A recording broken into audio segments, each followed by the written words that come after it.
sejahtera bagi kita semua. Perkenalkan, nama saya Natalia, NIM 31210008 dari kelas A pagi, Prodi Pendidikan Bahasa dan Sastra Indonesia. Di sini saya akan menjelaskan bagaimana bunyi vokal dan konsonan yang dihasilkan oleh alat ucap manusia. Tugas ini saya buat untuk memenuhi tugas mata kuliah praktikum fonologi yang diampu oleh Bapak Mai Yuliastri Simarmata, Magister Pendidikan.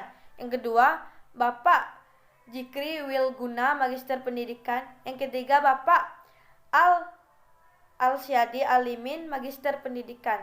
Sekian, terima kasih. Baiklah, di sini saya akan menjelaskan bagaimana pembentukan vokal yang dihasilkan oleh alat ucap manusia. Berikut ini penjelasannya.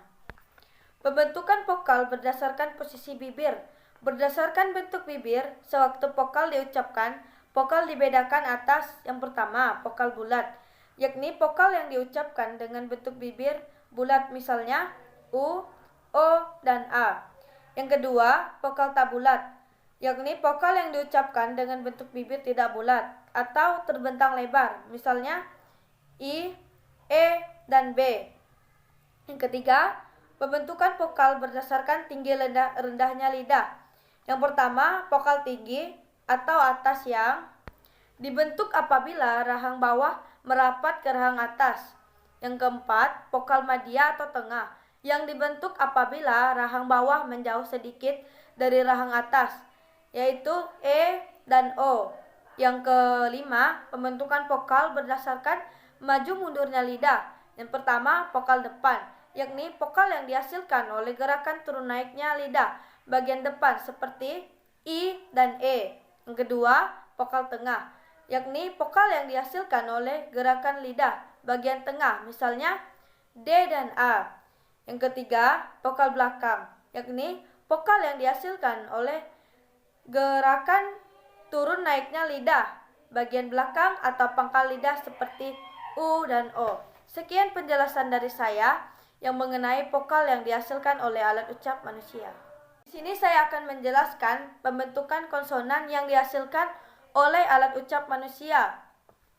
Yang pertama ada konsonan bilabial, yaitu konsonan yang dihasilkan dengan mempertemukan kedua belah bibir yang bersama-sama bertindak sebagai artikulator dan artikulasi.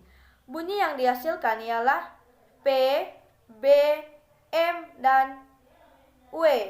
Yang kedua adalah konsonan labiodental. Konsonan yang dihasilkan dengan mempertemukan gigi atas sebagai titik artikulasi dan bibir bawah sebagai artikulator.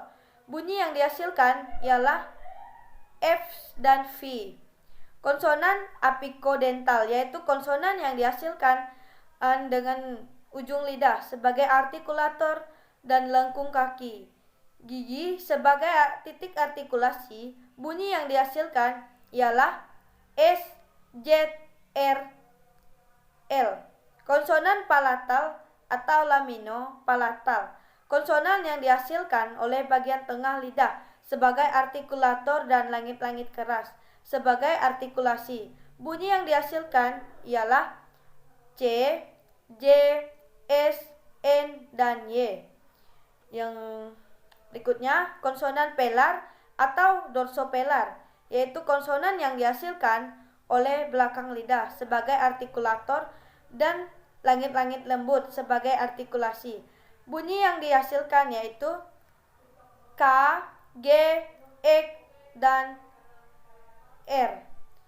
Konsonan glotal dan hamzah yaitu konsonan yang dihasilkan dengan posisi pita suara sama sekali merapat sehingga menutup glotis.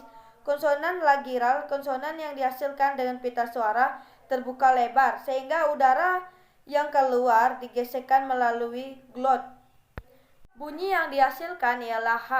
Yang berikutnya adalah konsonan hambat, yaitu konsonan yang dihasilkan ialah F, V, X, H, S, S, Z, dan X.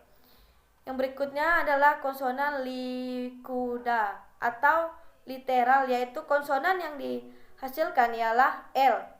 Yang berikutnya adalah konsonan getar atau trill, yaitu konsonan yang dihasilkan dengan mendekatkan dan menjauhkan lidah ke apoleum dengan cepat dan berulang-ulang sehingga udara bergetar. Konsonan dihasilkan ialah T. Semivokal, yaitu konsonan yang pada waktu artikulasi kan belum membentuk konsonan murni. Misalnya semivokal W dan Y bunyi bilibial, yaitu W dibentuk dengan tempat artikulasi yang berupa bibir atas dan bibir bawah. Sekian penjelasan dari saya yang mengenai konsonan. Terima kasih.